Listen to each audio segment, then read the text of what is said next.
Hello दोस्तों, welcome to my channel. तो आज हम बात करेंगे new Thai BL series and the most beautiful count के एपिसोड 9 के बारे में।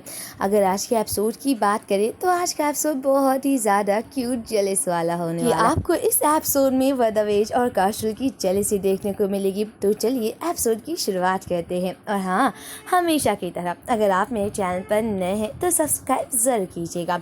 एपिसोड की शुरुआत में काशुल वदवेज से कहता है, क्या तुमने बंजो को बता दिया है कि हम दोनों लवर से? ये देखकर वदवेज कहता है, नहीं अभी तक नहीं।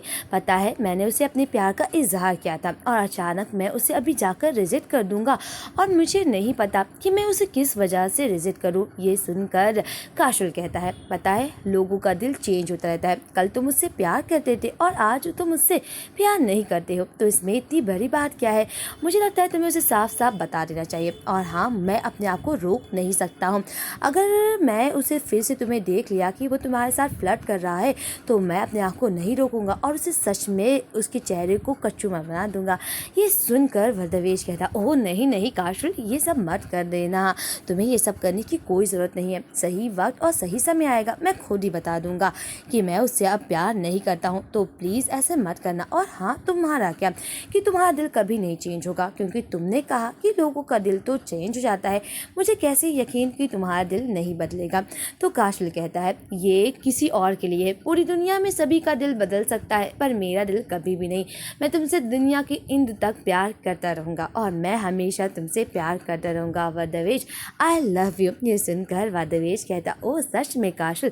काशुल कहता, हाँ। तभी वदवेज कहता है, मैं तो इसका गाना बनाऊँगा, I am not like anyone else. वो दोनों बात करते ही रहते हैं कि तभी वहाँ पर पंडाऊ आ जाती है। पंडाऊ कहती, ओ तुम लोग खाना खा रहे हो, ये तो काफ़ी अच्छा वक्त है, चलो मैं भी तुम्हारे लिए खाना लगाती हूँ। और वो जितना भी खाना टेबल पे रहता है वो कहती, ओ ये तो काफ़ी ज़्यादा बुरा है, मैं तुम्हारे लिए खाना बनाई हूँ और पता है क्या मैं इसे खिलाऊँ? ये देखकर वदवेज को काफ़ी जेलसी होती है। दूसरी तरफ किंग चाचाट बेड पर सोता रहता है और तभी वो जेड से कहता है, जेड क्या हुआ? तुम्हें पता है ना वो मेरे भाई के इलाके में सो रहा है वे वदवेज, तभी तुम उसका क्यों वेट कर रहे हो? ये देखकर जेड कहता है, मुझे नहीं पता, क्या पता यंग मास्टर यहाँ पर सोने का मन करे तो मैं उनके साथ जाऊं।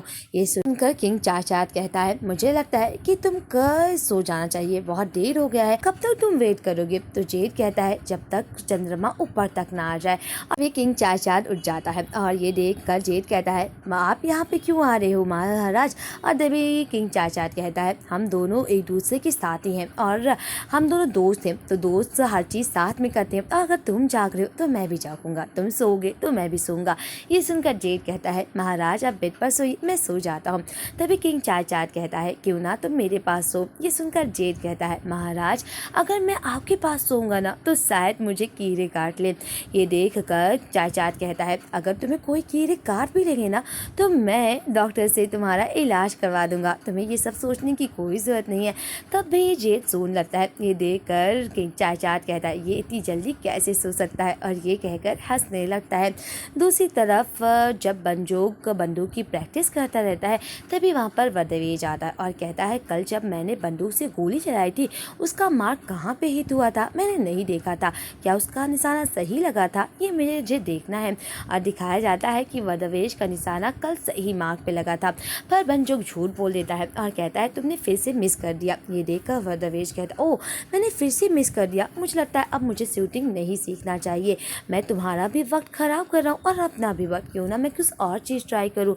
ये सुनकर बंजो कहता है, मैं तुम्हें पूरी ज़िंदगी सिखा सकता हूँ और जब भी तुम सीखना चाहोगे मैं तुम्हें सिखा सकता हूँ। ये सुनकर वदवेज कहता है, शायद मेरी आँखें ही ख़राब है, क्यों ना मुझे चश्मे पहन लेना चाहिए। और तभी बंजो कहता है, क्या यह इशारा है कि तुम मेरे प्यार को एक्सेप्ट कर रहे हो? ये सुनकर वदवेज कहता है, क्या बंजो?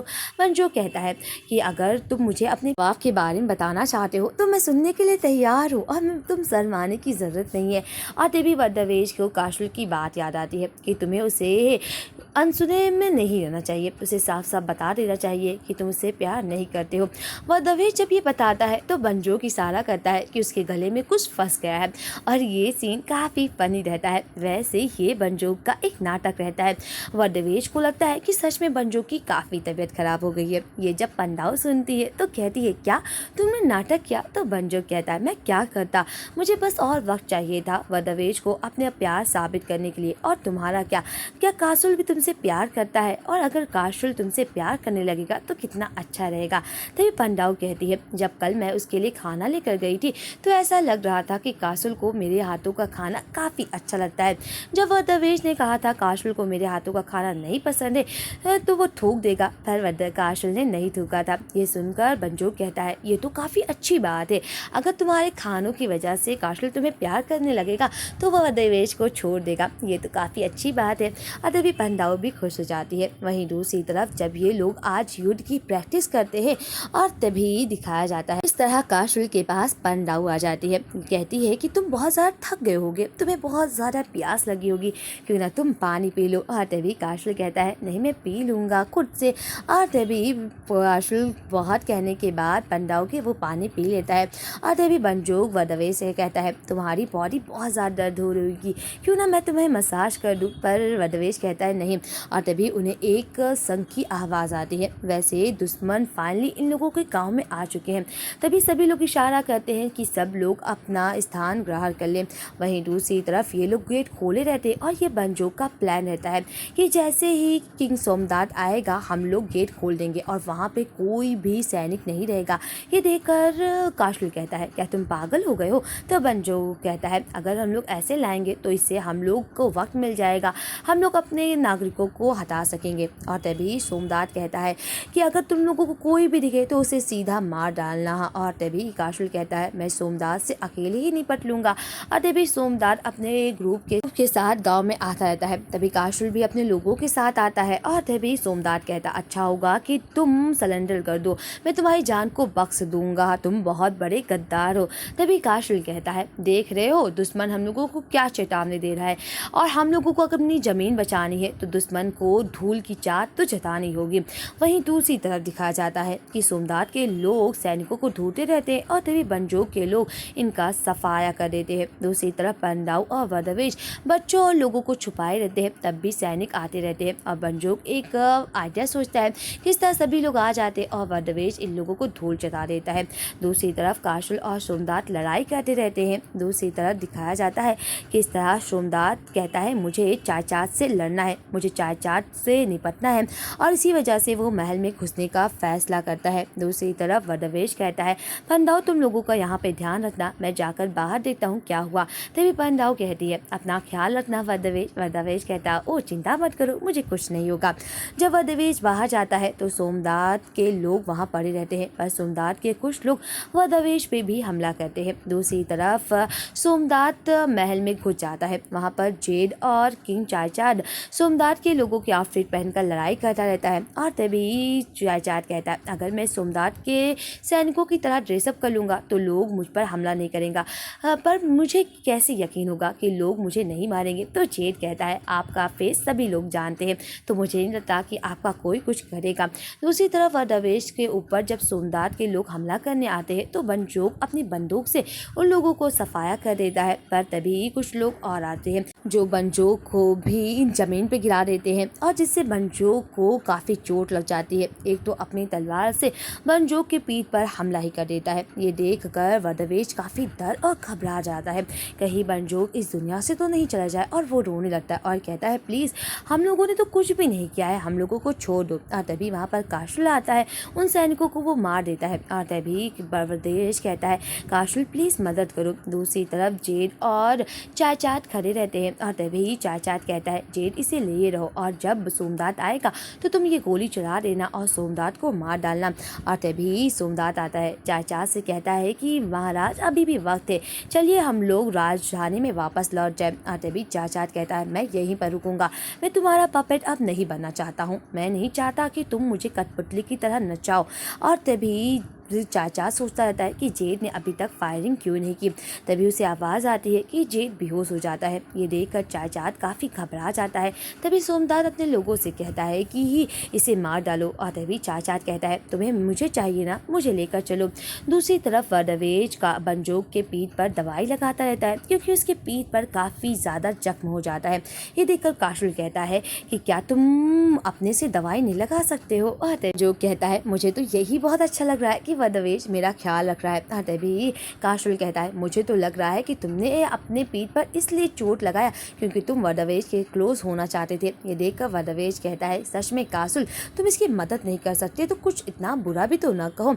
और तभी जेड आ जाता है, काशुल को बताता है कि किंग चाचात को सोमदाद के लोगों ने लेकर गया है। दूसरी तरफ सोमदाद चाचात को घसीट कर लेकर जाता रहता है, और तभी चाचात कहता है मुझे छोड़ दो। और तभी सोमदाद कहता है महाराज मैं आपके प्रति बहुत वफादार हूँ और मैं इसी वजह से आपको मारना नहीं चाहता हूँ, मैं आपको वहाँ पर राजा बनाना चाहता हूँ। ये देखकर चाचात कहता है ओ तुम अभी भी नहीं सुन रहे हो, तुम मुझे एक भेड़ बकरियों की तरह लेकर जा रहे हो और तुम मुझसे वफादारी दिखा रहे हो।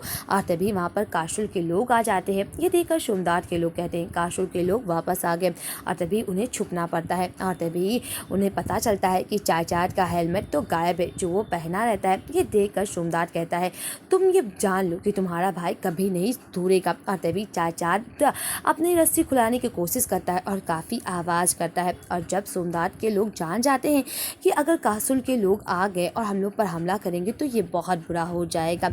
दूसरी तरफ सोमदाद चाचात को मारने के लिए अपनी तलवार भी निकाल लेता है और चाचात काफ़ी तेज़ आवाज़ करता है। दूसरी तरफ दिखाया जाता है कि जेड चाचात का वेट करता रहता है और उसको याद करके काफ़ी ज़्यादा रोता है। वैसे ये सीन काफ़ी ज़्यादा इमोशनल रहता है।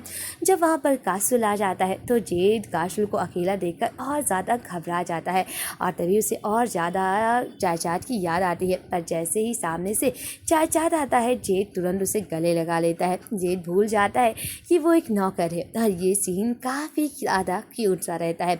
और तभी चाचात कहता ओ तुम क्या रो रहे थे और क्या तुम मेरे बारे में चिंता कर रहे थे। तो जेड कहता है नहीं महाराज, क्या आपको चोट तो नहीं लगी। दूसरी तरफ चाचात बताता है जब सोमदाद मुझ पर हमला करने वाला था तभी उसके लोग बोलते हैं कि मुझे लगता है कि काशुल से हम लोग को निपटने से निकलना चाहिए। और दूसरी तरफ चाचात खुद ही जंगल से बाहर आ जाता है। काशुल कहता है क्या तुम ठीक हो, और क्या सोमदाद के लोगों ने तुम्हें नहीं पकड़ा था। तो चाचात कहता है मैं ठीक हूँ। और ये सुनकर काशुल कहता है चाचा मैंने कितनी बार बोला है कि खतरे से दूर रहा करो, पर तुम अपने आप को हमेशा खतरे में रखते हो। वैसे ये काफ़ी इमोशनल सीन रहता है। आपका बड़ा भाई हमेशा चाहता है कि उसका छोटा भाई हमेशा सुरक्षित रहे। और तभी चाचात कहता है मैं ठीक हूँ। चाचात काशुल को देता रहता है और कहता है ओह मैं थोड़ी देर गया तो सब मेरे लिए कितना फिक्रमंद हो गए, पता है क्या क्या हुआ था। और तभी चाचात जेड को ये सब बताता है और कहता है मेरा पूरा शरीर दर्द हो रहा है। दूसरी तरफ दिखाया जाता है कि किस तरह बेचारे बंजोक का चश्मा टूट जाता है। और तभी वरदवेज कहता है तुम्हारा चश्मा टूट गया और जब तक तुम्हारा नए चश्मे नहीं आते मैं तुम्हारी आंखें बनूंगा, और जो तुम्हें चाहिए प्लीज़ मुझे बताना। तभी वहाँ पर पांडाव आ जाती है और कहती है वैसे तुम्हें चोट कहाँ लगा, क्या तुम ठीक हो, और क्या वरदवेज तुमने तो कुछ नहीं किया। और तभी बंजोक कहता है एक्चुअली वरदवेज तो मुझे बचा रहा था, उसकी कोई गलती नहीं है। और तभी वरदवेज कहता है मैं नहीं जाऊँगा, मेरी वजह से बंजोक को इतना बड़ा चोट लगा है। तभी पांडाव कहती है मैं अपने भाई की जिम्मेदारी तुम पर छोड़ रही, अगर मेरे भाई को कुछ हुआ ना तो मैं तुम्हें कुछ बुरा करूंगी। वरदवेज कहता है इसकी कोई जरूरत नहीं, तुम्हारे भाई का तुमसे अच्छे से ख्याल रखूंगा। और तभी वरदवेज मुंह बनाता रहता है और यहीं पर इस प्यारे से एपिसोड का एंड होता है। मिलते हैं नेक्स्ट एपिसोड के एक्सप्लेनेशन के साथ। आज के लिए बस इतना ही, बाय बाय फ्रेंड्स। वैसे आपको ये एपिसोड कैसा लगा प्लीज कमेंट में जरूर बताइएगा। आज के लिए बस इतना ही, बाय बाय।